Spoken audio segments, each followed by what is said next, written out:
The whole team's in a really rough place. I mean, their whole world was rocked finding out that Jane was not Taylor Shaw. Is huge, obviously, emotionally for Kurt and the rest of the team. And you know, Jane was arrested, and we pick up the show 3 months later. Jane's been in a CIA black site. She's been tortured. She's had a bad go of it. Hello, Jane. What's going on? So emotionally, you know, we started a very, let's call it, delicate place for the entire team at the beginning of the year. Make this right. Mayfair's dead, Jane. There's no making this right. Obviously, you know who Kurt thought she was. She isn't that person.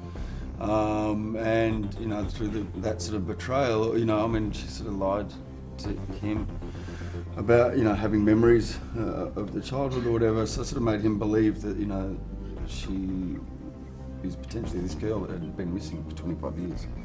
And she's not. And then, of course, Weller arrests Jane, and she gets taken by the CIA and beaten for 3 months. So she's not happy with him either. Don't move. At the start of this season 2, we have to work together. You know, the team, you know, obviously we feel a bit betrayed or, you know, confused as to how this has happened or why it's happened, you know, and who is planning it. But we have to work together to sort of deal with this case. It's like an uneasy truce, basically. Yeah. You know, they have a common enemy. You know, Jane wants to get the people that did this to her, that did this to her team, her former organization, and so they all decide to work together. That doesn't mean that they're best friends right off the bat. In fact, I think trust, exactly as you said, you know, it's going to be a main theme of the first half of the season as we slowly and organically try to get back to a place where we were last season. You want vengeance, but Jane's the first real lead we've had in years. It doesn't mean we can trust her. Archie Punjabi joins the cast. She plays an NSA agent that's working for a secret part of the NSA, of which I'm sure there are many. But she plays a big role in trying to repair some of the emotional relationships between our cast members, and tries to focus them on the real enemy, which is this new, not this new group, Jane's old organization that set this whole thing up. I know I'm not Taylor. Why didn't you tell me?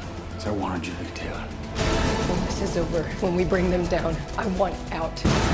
We do get to learn who she is, like what her real name is, where she's come from, and everything right off the get-go, you know, in the first episode back. And I think, just speaking for myself, for my character, it's nice to have something to start to build on that's actually solid and truthful, and of course, you know, it'll be an interesting arc for this character that I play, that, you know, she's going to start taking charge of her own identity, or what she's going to be, you know, from here on out. We really have to do this? Work with Jane and pretend that everything is normal? No, you don't. This group that Jane was a part of needs to be stopped. The other members of the team, I guess we are a little lost, and we're betrayed as well. We tried our hardest to trust Jane, and you know, she kind of had a hand in Mayfair not being with us. It's also complicated about all of us as FBI agents. Is I think the kind of person that becomes a cop is incredibly independent, and through these enormous losses in trials, these very independent people have to learn how to lean against each other.